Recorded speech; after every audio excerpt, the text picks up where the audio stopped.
So, someone mentions the term bedrotting, and let's be honest, your mind probably jumps to something out of a medieval horror flick. You're picturing damp dungeons and sad, forgotten kings. But nah, it's just us, the supposedly grown-up generation, voluntarily transforming into human burritos under our duvets for hours, or hey, maybe even a full weekend. It's the sacred art of doing absolutely sweet FA, surrounded by a fortress of half-eaten snacks, 3 different charging cables, and the glow of a laptop screen. It's our modern-day throne room, and the password is, leave me alone.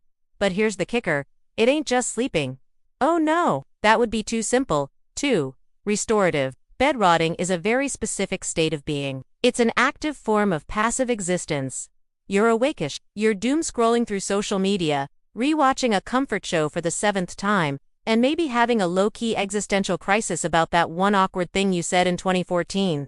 It's a conscious, deliberate retreat from the world's endless list of demands, a true testament to our generation's unique approach to mental health. It all sounds pretty glorious, doesn't it? A cozy, guilt-free rebellion against the non-stop rise and grind culture that left us all feeling a bit, well, crispy. It's framed as the ultimate form of self-care, a necessary unplugging from the matrix. But as we see this trend take over our feeds, you can help but wonder what exactly everyone is so desperate to escape from that spending. 12 hours tangled in their sheets feels like the only answer. Now, at first glance, someone from an older generation might just call this whole thing good old-fashioned laziness.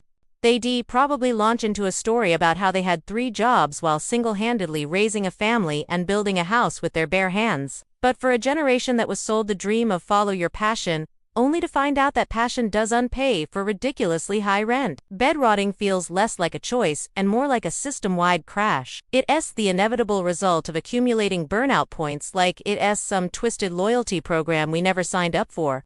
So, in a way, you can see this as a silent, cozy form of rebellion. We were the poster children for hustle culture, juggling side gigs, passion projects, and main jobs, all while trying to have a social life and maybe, just maybe, sleep for 4 hours. Bedrotting is our quiet mutiny against that whole productivity-obsessed narrative. It's about planting a flag made of a duvet on our bedillan and declaring our independence from the tyranny of the Google Calendar.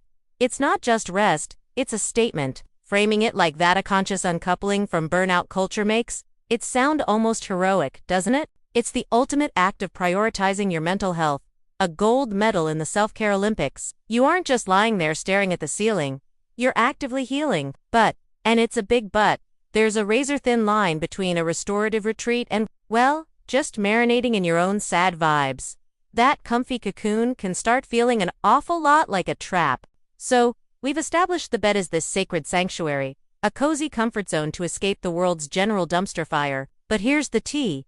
That comfort has an absurdly slippery slope. 1 minute you're intentionally recharging. The next thing you know, it's 4 p.m. You haven't seen the sun, and your only social interaction has been with the TikTok algorithm. You've fallen into the black hole of doom scrolling, where you're not even watching things anymore. You just letting a wave of bad news and influencers' perfect lives wash over you until your brain feels like mush. The whole appeal of bedrotting starts with the blissful solitude. No small talk, no expectations, just you and your glorious fortress of pillows. The problem is, after a day or two, that fortress can start to feel suspiciously like a prison cell. The isolation that felt so liberating begins to morph into just plain loneliness, and the sanctuary starts to feel stagnant. Your mental health, which you were supposedly tending to, is now just marinating in a weird soup of anxiety and It's the classic too much of a good thing scenario. What began as a radical act of self-care can easily devolve into messing with your sleep cycle,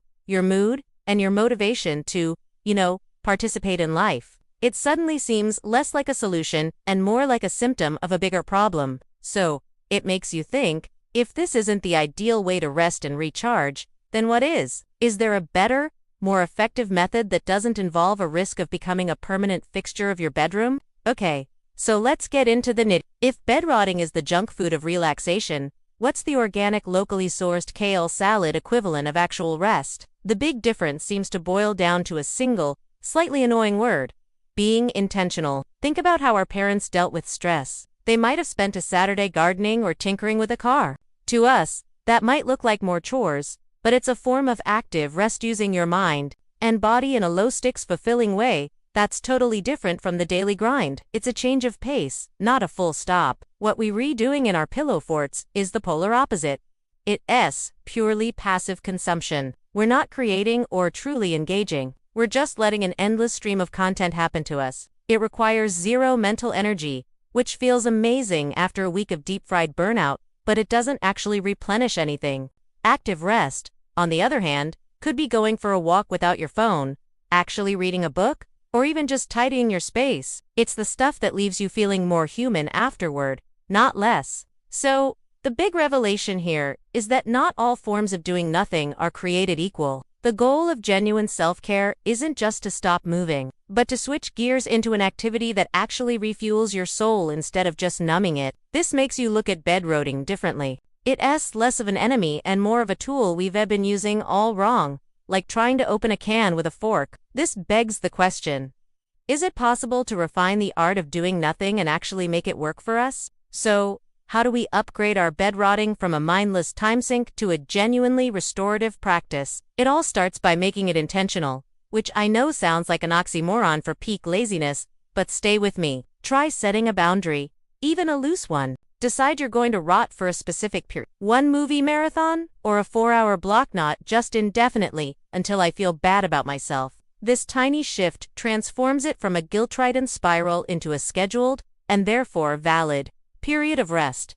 It's a planned activity, not a symptom. Next, curate your cocoon. If you're going to be in bed, make it a 5-star experience. Instead of mindlessly doom-scrolling through things that make you feel poor, ugly, or anxious, choose your entertainment. Put on that movie that feels like a warm hug. Listen to an entire album without skipping tracks. Or play a cozy video game. This is about making conscious choices for your swapping the cheap, algorithm-fed junk food for something that actually nourishes your tired brain. Be the master of your lazy domain. Ultimately, the goal isn't to stop bedrotting altogether. Let's be realistic. It's a vital coping mechanism in our chronically online, burnout-fueled world. The key is to wield it like a tool, not let it become your entire personality. By being intentional with our laziness, we reclaim it as a legitimate strategy for managing our mental health. It's about learning the difference between pressing the pause button for a much-needed break and hitting the off switch on your entire life.